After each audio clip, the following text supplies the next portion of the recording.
अक्सर जीवन में हमारा सामना ऐसे लोगों से होता है जो हमें बुरा भला बोलते हैं और हमारे काम में दखल अंदाजी करते हैं। चाहे हम जैसा भी काम करें, चाहे अच्छा या बुरा, उनका काम बस हमें बुरा बोलना ही होता है।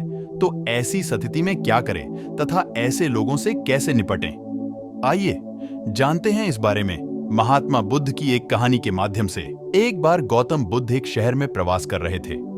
उनके साथ कुछ शिष्य भी थे। एक दिन उनके शिष्य शहर में घूमने के लिए निकले। वे शहर में घूम ही रहे थे कि तभी शहर के कुछ लोगों ने उन्हें अपशब्द कहे। उनके बुरे शब्दों को सुनकर शिष्यों को बहुत बुरा लगा और वे वापस लौट गए। बुद्ध ने देखा कि शहर से लौटकर आए उनके सभी शिष्य बहुत क्रोध में दिखाई दे रहे हैं। उन्होंने शिष्यों से पूछा, क्या बात है, आप इतने तनाव में क्यों हैं? तभी एक शिष्य क्रोध में बोला, हमें यहां से तुरंत चलना चाहिए। जब हम बाहर शहर में घूमने गए थे तो यहाँ के लोगों ने बिना वजह हमें बहुत बुरा भला कहा।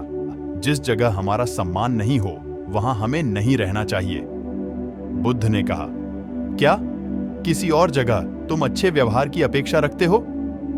दूसरे शिष्य ने कहा, इस शहर से तो अच्छे लोग ही होंगे। तब गौतम बुद्ध बोले, किसी जगह को सिर्फ इसलिए छोड़ देना ठीक नहीं कि वहां के लोग बुरा व्यवहार करते हैं। हमें तो कुछ ऐसा करना चाहिए कि जिस स्थान पर भी जाएं, उस स्थान को तब तक नहीं छोड़ें जब तक अपनी अच्छाइयों से वहां के लोगों को सुधार न दें। हम जिस भी स्थान पर जाएं, वहां के लोगों का कुछ न कुछ भला करके ही वापस लौटें। बुद्ध ने कहा, जिस प्रकार युद्ध में बढ़ता हुआ हाथी चारों तरफ के तीर सहते हुए भी आगे बढ़ता जाता है, ठीक उसी तरह उत्तम व्यक्ति भी दूसरों के अपशब्दों को सहते हुए अच्छे कार्य करता रहता है। खुद को वश में करने वाले प्राणी से उत्तम कोई और नहीं हो सकता। हमें दूसरों की बातों से प्रभावित होकर कोई भी कार्य करना बंद नहीं करना चाहिए, बल्कि हमें अपने कार्य करते रहना चाहिए। बुद्ध की बात शिष्यों को अच्छी तरह से समझ में आ गई और उन्होंने वहां से जाने का इरादा त्याग दिया। तो यह थी महात्मा बुद्ध से जुड़ी छोटी सी कहानी। आपको यह कहानी कैसी लगी?